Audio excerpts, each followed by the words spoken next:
Hey, welcome to Absolute Underground TV. I'm your host, Jake Warren. We're hanging out in Incendiary Tattoo, located in beautiful Esquimalt at the corner of Head Street and Esquimalt. Tattooing going on here.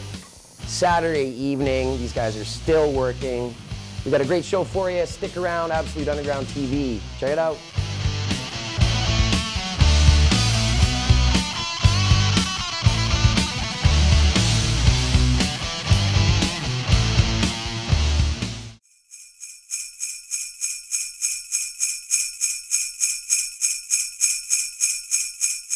So the Stalkers, the first time on the show, I can't believe it. The Stalkers have been around for a while. Punk rock is synonymous with a lot of things. It's synonymous with tattoos and cars and motorcycles. And these guys kind of embody all of that all at once. For the very first time on Absolute Underground TV, Victoria-based, hard-working rock and roll band, the Stalkers.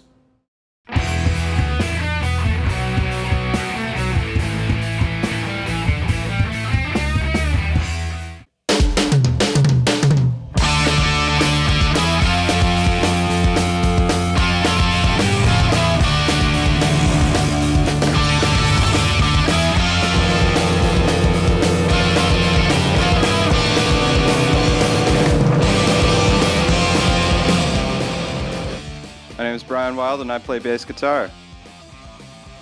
Jeff Custo and I sing. Will Jedek and I play guitar. Matt Bowman and I play the drum kit. And we're the Stalkers.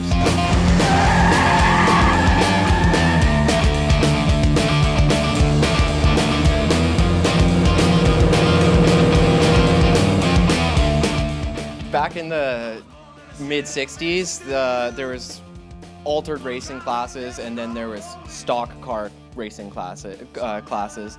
And basically back then they just called, if you had a car or a motorcycle in the dirt track sort of roundy round style with a stock motor, it was just a stalker.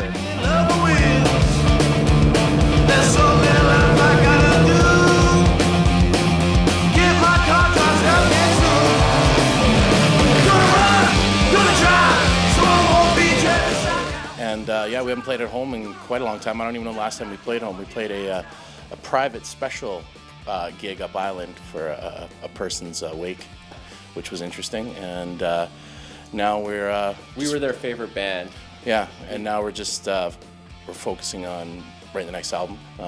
Past couple years we played so much here at home, did so much at home, and we want to be able to come back and bring something new and fresh to the table for people.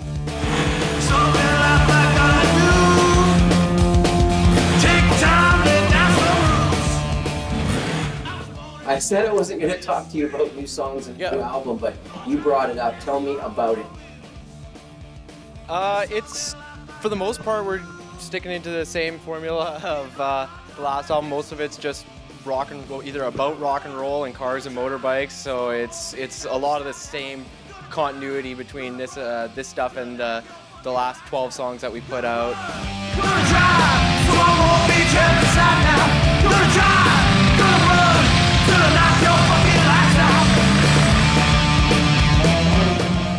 I guess probably a lot of the influences, like for this next album, would be a lot of the great bands that we played with, because we've had opportunity in the past 2 years to play with some absolutely jaw-dropping bands. I think the one that comes to mind the most for me would be the Spittin' Cobras from Seattle. Playing with those guys last year at FTW was one of the coolest experiences, I think, out of my playage for sure. And just seeing how electric those guys are is definitely influencing what we're doing for sure.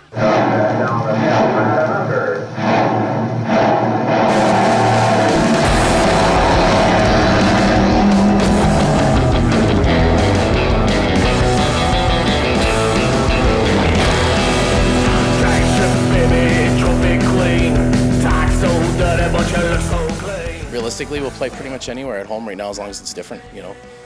A free show in your kitchen, Jake. I'd like to do that.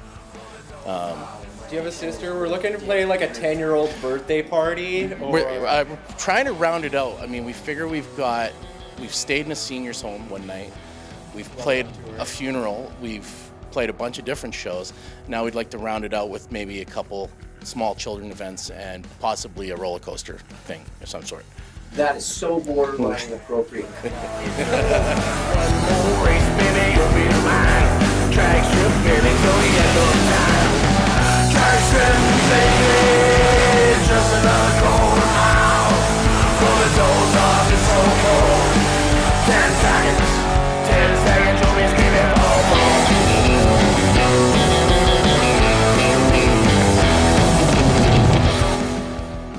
actually been discussing at length for years that we would love to take a break from the band and just get into Mexican wrestling. I've seen him in spandex.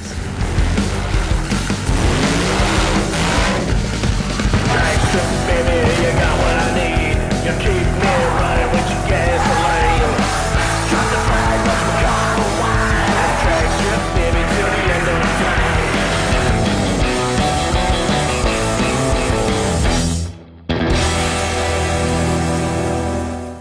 How you doing? We're the Stalkers, and you're watching Absolute Underground TV.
So if you're local at Mount Cain, every year you hate the fact that you have one of the best mountains, the best snowfalls year after year. No, you don't want anybody to know about it. So that's why we're running this story again.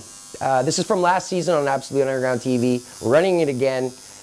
Happy New Year, Merry Christmas. Let's go snowboarding, Absolute Underground TV. Check it out.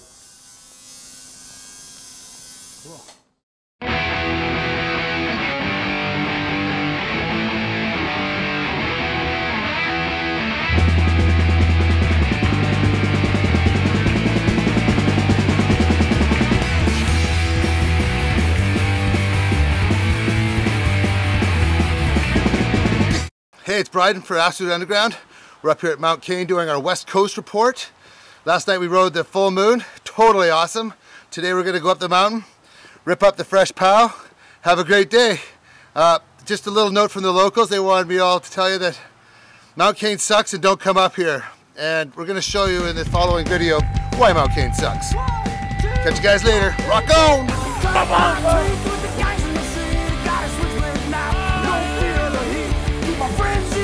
Keep my enemies friends. The dead cut loose. I'm popping my head. Get what I want one way or another. The sun is going down. I'm a touchdown kid.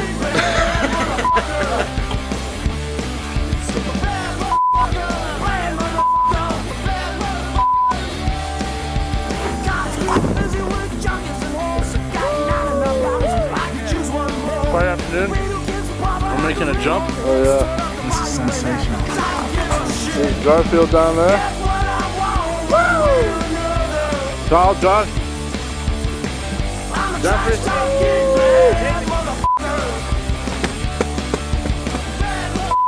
Oh! Nice. All you people sitting there that haven't been up here. Shame on you. But that's okay. More powder for us.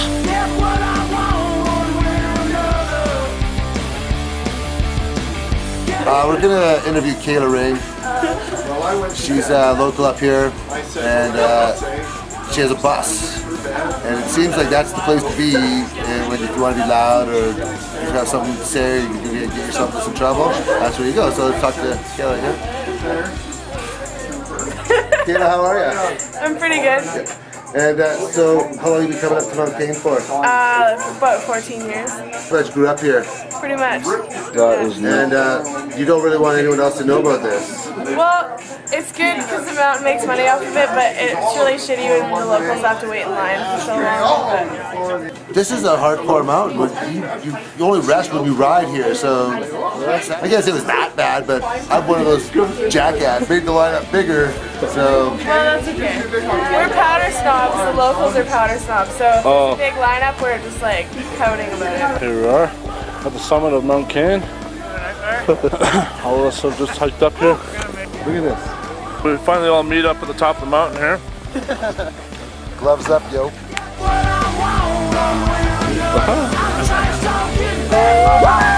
Look at that.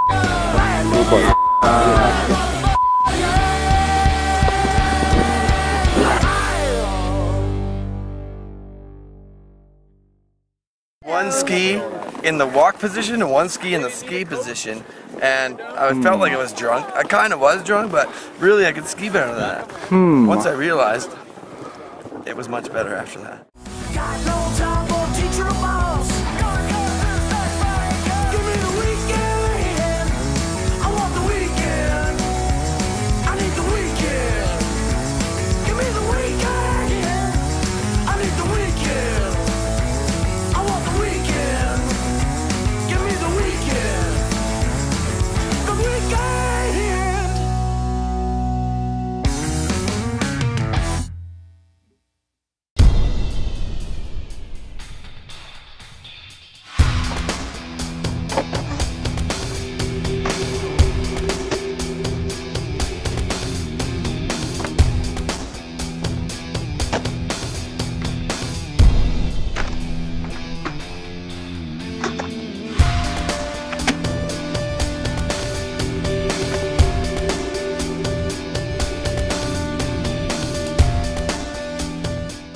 We on the Troma team like to kick back and watch absolute underground TV because that is the best entertainment that we at Troma Entertainment know. And we know everything. Well,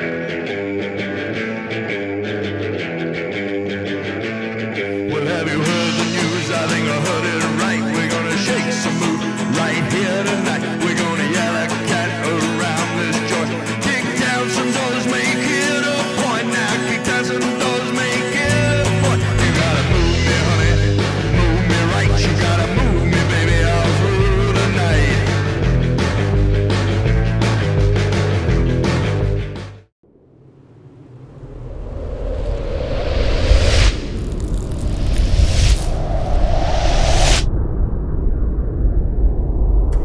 We're doing the entire episode here, Absolute Underground TV, from Incendiary Tattoo in Esquimalt. The owner-operator, Jim Carter, obviously a tattoo artist. We did a story with him. We're going to check that out in a second. Tonight is actually the eve of their 3rd year anniversary, so happy anniversary to Incendiary Tattoo in Esquimalt. Check those guys out and check out the story, Absolute Underground TV.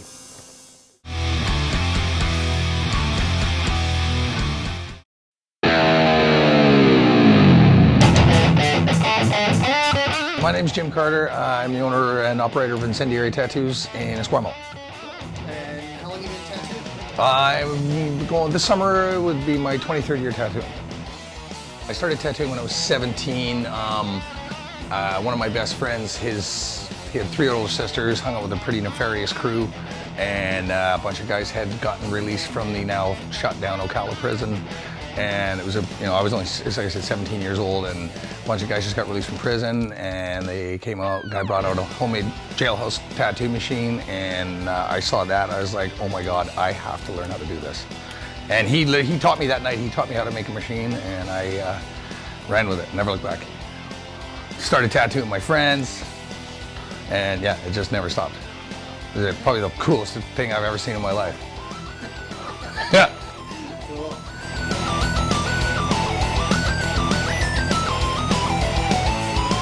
Working with a bunch of guys as opposed to working alone is, you learn so much more. Your art flourishes more. Everybody does. You feeding off each other, picking up tips and tricks from each other. It's just, when you work by yourself, it just seems to get boring and stagnant. You only get so far. You know what I mean? You can only go so far before you kind of plateau, and it's boring as hell working by yourself too. So you got a bunch of really good guys to work with. They said your art flourishes, and then you feed off each other. So I absolutely love working with other guys for sure. Plus we have guest artists come in occasionally, and the more artists you hang out with, the more you're gonna learn. I got a fantastic crew here that works. We got Mike Dick, formerly Stark Raven Tattoos. He's a cornerstone in the city. Nick Chan, who used to be my apprentice, who's now full artist. We got Bubbles Piercing, and we also got Jesse Brigden, who's been tattooing over 20 years as well.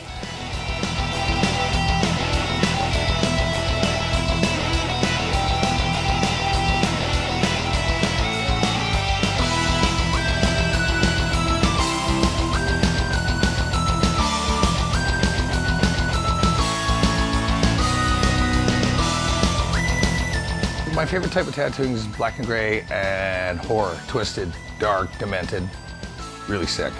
Yeah, the sicker the better. For me, I like really crisp, clean images, so I did a lot of airbrushing, pen and pencil crayon art. I just don't have, for me, tattooing is the ultimate medium, though. I would rather draw on skin than draw on paper any day. Any day.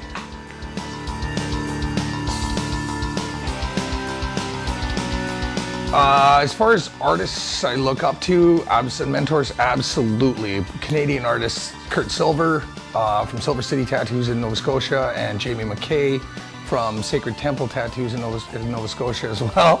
I took a seminar from them when I was living on the East Coast, and they radically altered my tattoo career. They're both absolutely fantastic artists. As far as favorite tattoos, that's really hard to say. I mean, I can't even count how many I've done. So to pick one favorite, probably would be on one of my good friends, Morgan Ferris. I did it's a nun praying, and she's got a gas mask on, and there's it's actually in full color though, and there's in the reflection of the gas mask glasses is a nuclear bomb going off. It's a pretty intense picture. Really cool. It took about 11 hours to do. Most odd tattoo request. Well, I got a good one for this. The oddest tattoo request I've ever had in my life was I was living in Port Alberni tattooing, and a woman comes in and she wants to get tattooed. First tattoo, a pair of tribal geckos, little ones about this big. So I stenciled them up, and as I turn around from the desk, I turn, so I was like, oh, so where do you want the... And I stopped dead in my tracks. Her pants are down around her knees, and she wants them on her labias. Yeah, so I was kind of speechless. First tattoo ever, and she actually took it like a champ. Really good. Did it make her come? I don't know. If she did, she didn't tell me. Potentially, you never know. But and then from there, I know she got a ton of work after that. So yeah, that's a good question. I should have asked her.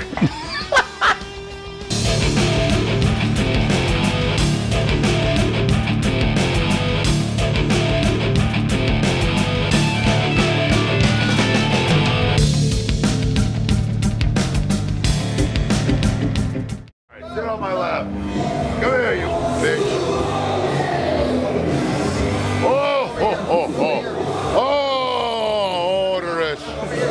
I feel how warm your buttocks are on my leg. So what do you want for Christmas, young boy? Not your penis in my ass. You want me, but that is all you are getting, though.